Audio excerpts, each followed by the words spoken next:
What up, y'all? Today we're going to be introducing a new series, Daytime Crimes, and I'm going to react to true crime videos, video documentaries, and just enjoy with the ride. I don't have a snack, but I got some water. I actually have gummies next to me, but that's alright. And I'm going to get into it. Today I'm going to be watching a video about the case of Junko Furuta. I've heard it was like the Hello Kitty case, and I don't know all that much about it, so I wanted to learn about it. So let's get right into it then. People, Japan seems like the coolest country in the world, despite its incredibly dark colonial past, especially the heinous acts committed by the Japanese army under the orders of the High Command and Emperor Hirohito during World War II. The country has kind of redeemed itself by becoming a sort of mecca of pop culture, food, video games, anime, manga, and, in relation to the last two, hentai. It also boasts one of the lowest crime rates in the world, with it having the lowest number of intentional homicides out of any country. That said, crime does still exist in Japan. The Yakuza are one of the world's largest criminal organizations and have existed in one form or another for over 400 years. There's also the biker gangs, groups of violent young men who ride around on modded motorcycles terrorizing the public. Japan was also home to Aum Shinrikyo, originally founded by Shoko Asahara as a peaceful religion. It quickly expanded into a cult with thousands of members, many of them being highly educated scientists and engineers. Eventually, it became a terrorist group responsible for an anthrax attack on the Tokyo subway system that was the most devastating attack on Japanese soil. How do you go from creating a religion of peace, and this is like what the 70s religion of peace, to then a cult to a terrorist group with all smart scientific people? How does it go from peace to terrorism? Since World War II. That might answer my question. However, in recent years, one crime has attracted a huge amount of attention on the internet for how violent, depraved, and purely horrific it was. It took place over 44 days and involved 5 people, 4 perpetrators and 1 victim. One of the most shocking details about this crime is that none of the parties involved were over the age of 18. This crime proved that adults are not the only people capable of committing acts that could be considered pure evil. The incident would go on to be one of the most infamous in Japanese history, and today we'll be discussing it. This is the story of Junko Furuta and her killers.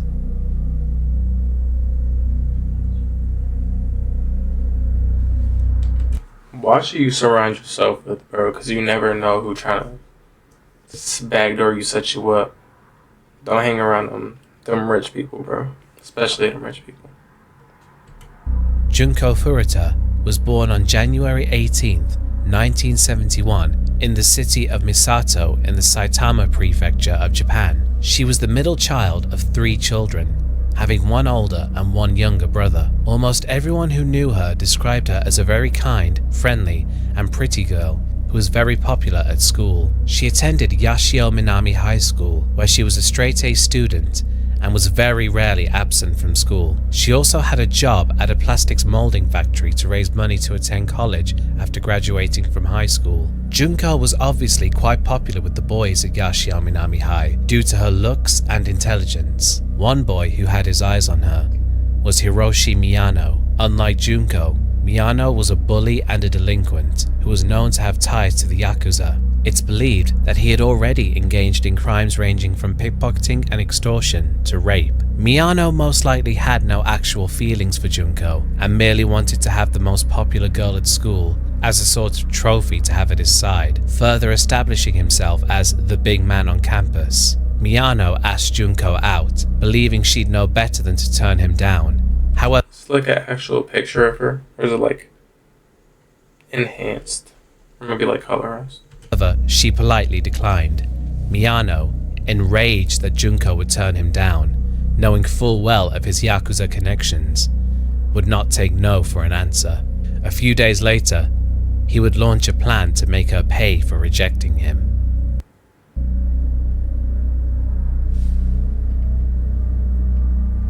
You get rejected by a girl and your homeboy tells you don't take no for an answer. Cut that dude off, bro. He's dangerous. On November 25th, 1988, Miyano and his friend and fellow low-ranking Yakuza, 16-year-old Shinji Minato, were hanging around in a park, searching for women to prey upon. At around 8:30 p.m., they spotted Junko riding home from work on her bicycle. On Miyano's orders, Minato kicked Junko off her bike and ran away. Miyano, acting as if he was just passing by, ran over to help her up. He asked if she'd like for him to walk her home, to which she accepted. Sadly, she would never make it home. Miyano led her to an abandoned warehouse. After dragging her inside, he threatened to kill her and her family if she made a sound. He then took her to a hotel where he called Minato and his other friends, Joe Ogura and Yasushi Watanabe, and bragged about what he had just done. Ogura told Miyano that they should keep Junko captive. At 3 a.m., Miyano took her to a park where his friends were waiting. After finding out her home address from her notebook, the boys told her that they knew where she lived, and if she attempted to escape, the Yakuza would kill her family. The boys then took her to a house owned by Shinji Minato's parents, which became their main hideout. 2 days after her disappearance, Junko's parents filed a missing persons report with the police. After learning about this, the boys forced Junko to call her parents and tell them that she had run away but was safe and staying with friends. Because of this, the boys knew the police would stop looking for her. With her parents and the police out of the way, the boys were now free to put Junko through an experience which would reach new levels of depravity.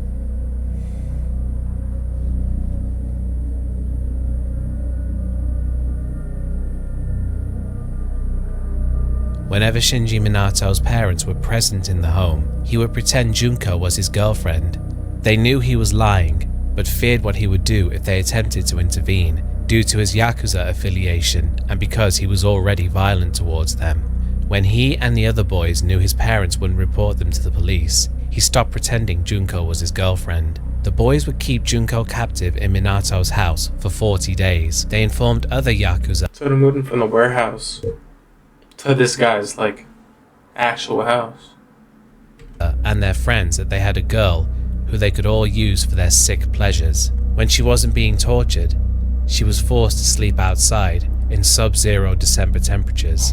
On January 4th, 40 days after she was kidnapped, Junko was beaten to death after Miyano lost a game of mahjong and decided to take his frustrations out on her. The next day, the boys wrapped her body in blankets and stuffed it into a travel bag.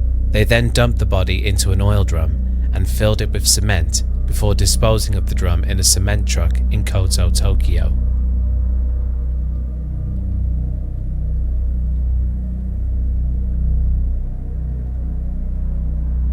I always thought it was On January, they put her they chopped her up and they put her in a Hello Kitty doll. Is that a different case? I think, right, they put her in a Hello Kitty doll and then they put cement in there and then they left her in an apartment. I might be thinking of something else. January 23rd, almost 3 weeks after Junko's death, Hiroshi look at him! Look at this dude on the left. Look at both of them, but look at the dude on the left, bro. He looked cold and emotionless, bro. Miyano and Joe Ogura were arrested for the rape of a 19-year-old girl whom they had kidnapped in December during the time when Junko was being held captive. 2 months later, the police came to question them about another crime after they had found women's underwear while searching both of their addresses. Miyano was convinced that the police had figured out that he was involved in the murder of Junko Furuta and, believing that Ogura had already confessed to the crime, told the police where to find the body. However, the police were actually interrogating him over the murder of a woman and her 7-year-old son that had actually occurred over a week before the boys kidnapped Junko. That case has reportedly never been solved. The next day, the police found the oil drum containing Junko's body and identified her by her fingerprints. On April 1st, the 4 boys were arrested and charged for the kidnapping, assault, and murder of Junko Furuta. Good, bro. How much, like, were they charged with? Like, how many years? Upon their arrest, the boys' names were withheld from the public due to them being minors. As such, they were referred to as A, B, C, and D. However, some journalists discovered their names and, believing the boys did not deserve anonymity, published them in newspapers and magazines. For whatever reason, Joe Ogura's eyes appear to have never been covered in any of the images I've found. Perhaps maybe even the police didn't think he deserved to have his identity completely hidden. Rather than confess to murder, the boys pled guilty to committing bodily injury that resulted in death. Hiroshi Miyano, the boy who had been turned down by Junko, had initiated the attack on her, kidnapped her, and who was considered to be the leader of the four boys, was sentenced to 17 years in prison. He attempted to appeal this sentence, but was unsuccessful and received an extra 3 years, bringing the total to 20 years, the maximum sentence for a minor. Shinji Minato was originally only given a 4 to 6 year sentence, but the judge extended this to 5 to 9 years after a failed appeal. His parents and brother, despite knowing what was going on in their home and never attempting to contact the police, were not charged. Yasushi Watanabe, who was originally sentenced to 3... They knew this 44 days this was happening and they did not call the police once. And they never got locked up too. ...to 4 years in prison, received an upgraded sentence of 5 to 7 years after a failed appeal. Joe Ogura was sentenced to 8 years in prison. Naturally, the public were outraged by the 5, 6, 6, 8. 5 years, 6 years, 6 years, 8 years. That is not enough. Sadistical behavior, which isn't a crime, but torture. What else? Torture, murder, abuse, kidnapping, holding people in captivity. This is life in prison. Life. The sentences given to the boys, believing that they were far too light and that the boys should have all been jailed for the rest of their lives. Junko's parents filed a civil suit against the parents of the four boys, which they successfully won. Hiroshi Miyano's parents were ordered to pay 50 million yen, leading to them having to sell their home.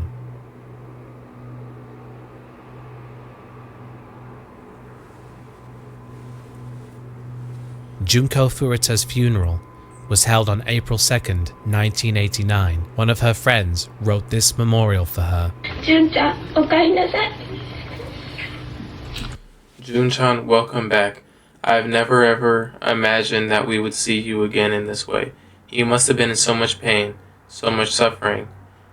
The happy we all made for the school festival looked really good on you. I don't know what happy is.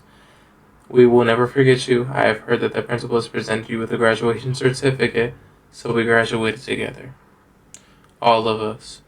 Jun-chan, there is no more pain, no more suffering. Please rest in peace. That's so sad, bro. こんな形で再会するとは夢にも思っていませんでした。痛かったでしょうね。苦しかったでしょうね。いつもおおらかで明るい純ちゃん。文化祭の時、みんなでお揃いで作った赤いハッピー。とっても似合っていましたね。一生忘れないでしょう。校長先生が特別に卒業証書を書いてくださったそうですね。これで3年8組なん47名みんなで卒業できました。純ちゃん、お辛いことも苦しいこともありません。安らかに眠ってください。At her graduation, Junko's school principal presented her with a high school diploma, which was given to her parents. And people make jokes about that, bro. Like, they'll make Photoshop the speed face onto Junko, they'll put faces of Junko with, like, people and stuff like that. They'll put the cat face on her. People put her as the profile picture and like, Void Mog. Like, that's not funny, bro. You know someone who makes jokes like that, or you make jokes like that, you part of the problem, bro. Like, that's real loser stuff to, like, make jokes about people dying and stuff. Especially, like, kids. And torture. And, like, they're part of the problem, too, bro. Hiroshi Miyano spent 20 years behind bars, finally being released in 2009 at the age of 38. Upon his release... Only 38?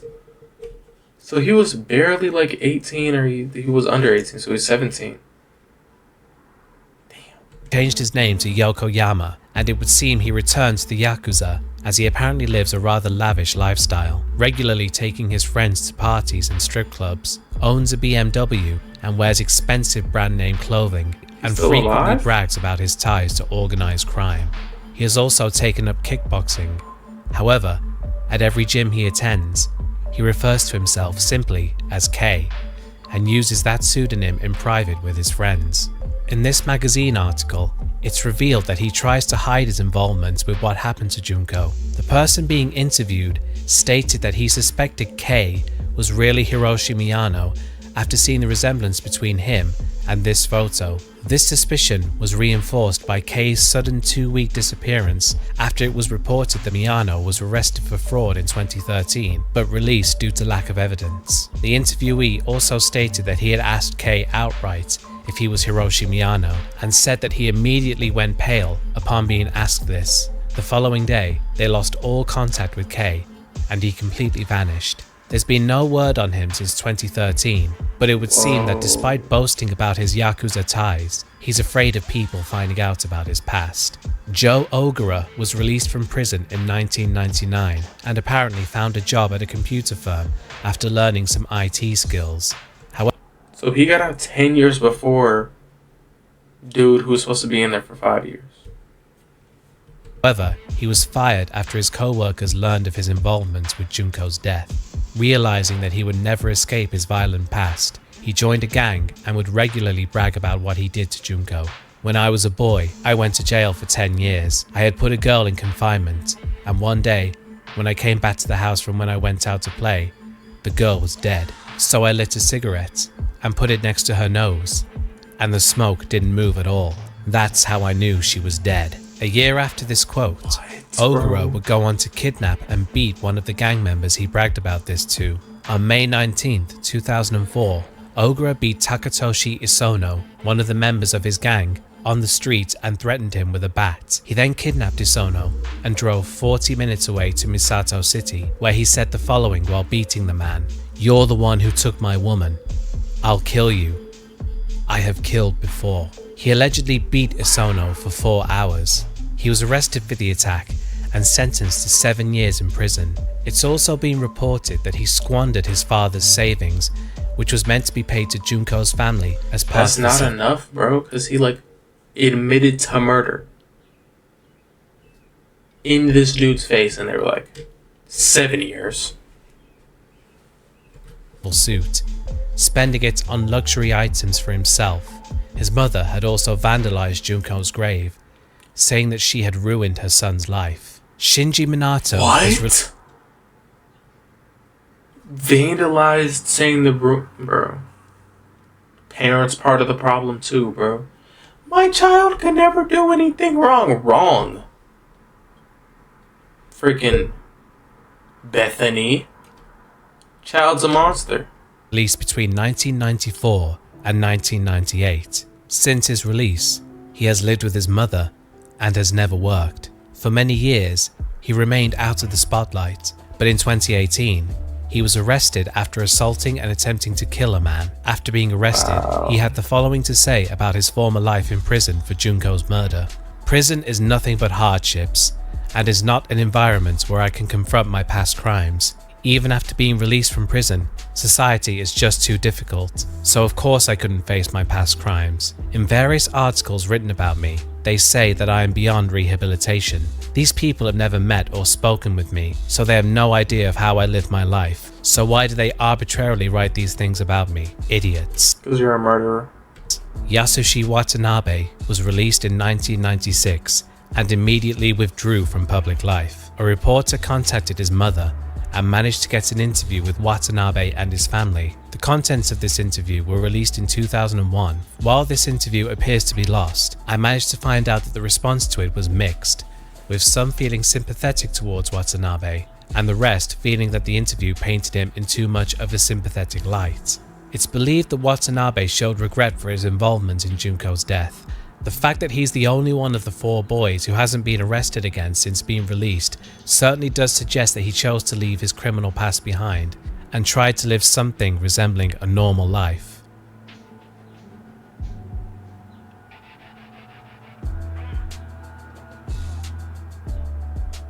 It goes without saying that the boys should have all received life sentences for what they did. The court obviously felt that because of their age, that would be too harsh of a sentence. And to that, I say bullshit. In 1994, Eric Smith was jailed for a truly horrific murder that he committed the year before. He was 13 at the time. He was sentenced to 9 years to life in prison and has been denied parole 10 times since 2002. He's going to be eligible again in October of this year, and mark my words, he'll be denied again. He's spent his entire adult life in prison. Do I believe he deserves to be in prison for the rest of his life? Yes. And if you haven't read his story, then I recommend you go and do so now, because trust me, after reading about what he did, you'll see why I believe he deserves to be in prison for the rest of his life. The situation surrounding...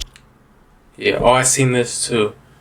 But that's the thing though, they'll be like trying children as adults, giving them life in prison, and then giving them parole immediately.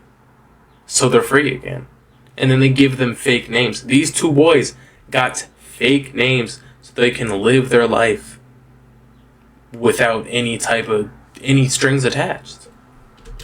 Junko's killers is actually kind of similar to that of John Venables and Robert Thompson, who murdered James Bolger when they were only 10 years old. Again, it was absolutely horrific what they did, yet they only spent 8 years in prison, and they've been under the protection of the British government ever since they were released. The courts even passed a global injunction that prohibits anyone from sharing any private information about the 2, including their appearance, meaning it's illegal for me to show you any pictures of what they look like now. John Venables is currently in prison again for possession of child pornography, and yet he's still protected by this injunction. So it would seem America has a better justice system than the UK and Japan, because they've actually kept their child murderer behind bars. Apart from Yasushi Watanabe, Junko's killers have clearly learned nothing from their time in prison. Hiroshi Miyano is still a criminal, but is afraid people will find out who he really is and runs for the hills when they do. Shinji Minato pretends the crime is none of his business and blames the prison system for him reoffending, and Joe Ogura seems to believe that his involvement in Junko's death is his greatest achievement in life and brags about it to anyone who'll listen. There was never any real justice for what was done to Junko. It was one of, if not the most violent crime in Japanese history. Yet the ones responsible are all free, and all but one of them are still out there committing crimes. I suppose all we can do now is hope that the 4 men don't commit another crime that is so horrific that they actually do end up facing the punishment that they should have received all those years ago, as the thought of them committing another act like this is truly horrifying. And that's the end of the video, folks. I already know there's going to be comments lamenting the fact that I didn't show any graphic imagery or go into any graphic detail. Well, lamenting is a nice way of saying it, I suppose. If you want to know exactly what the boys did to Junko, Google it. There's plenty of places where you'll get to read all about the horrible things they did. Just beware, however, that the acts they performed on Junko are basically the very definition of horrific, and you really should not look it up if you're squeamish. Anyway, thank you very much for watching the video, folks. Please be sure to leave a comment, like, and subscribe if you're new, and I'll see you all in the next video, which will probably be another list. Goodbye. Alright. To many people.